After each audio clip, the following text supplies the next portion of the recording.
tout vendre mon note.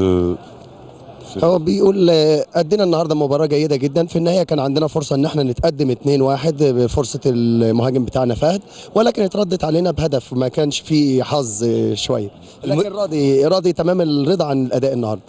وش بسم الله الرحمن الرحيم، نقول الحمد لله، يعني نقول هارد لك الجمهور العزماوي والإدارة.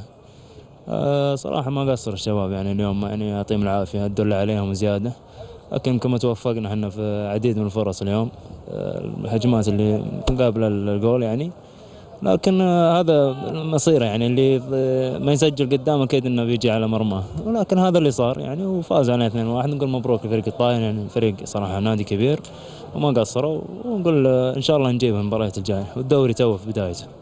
بسم الله الرحمن الرحيم، الحمد لله على كل حال.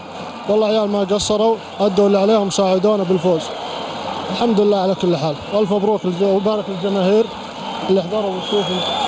الحمد لله على كل حال، والف مبروك ان شاء الله. مبروك للجميع. الله يبارك فيك جميعا ان شاء الله. اول شيء بسم الله الحمد لله، الحمد لله على الفوز. اهدي الجمهور هذا اللي ما خيبنا ان شاء الله املهم، وان شاء الله نفرحهم ان شاء الله بالصعود، ونرجع ان شاء الله مكاننا الطبيعي.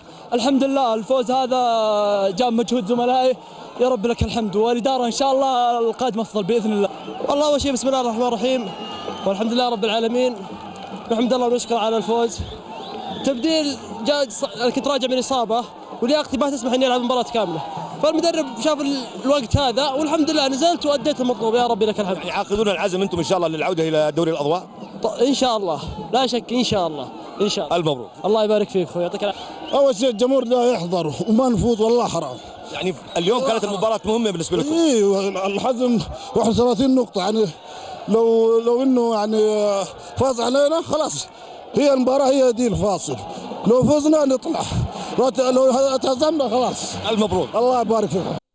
اكيد يعني منافس جاد وفريق قوي جدا وينافس بجديه، ومباراه هذه تعتبر 6 نقاط، والحمد لله جمهورنا دائما متواجد بالشكل هذا، يعني دعم كبير، وان شاء الله ما نخيبوش الامال، وان شاء الله من فوز الى فوز ونحققوا له الامال المرجو باذن الله ان شاء الله. مباراه التشويق، مباراه الاثاره والحضور الجماهيري الغفير الذي حظيت به مباراه الطائي والحزم، وانتهت بفوز الطائي بهدفين لهدف لفريق الحزم.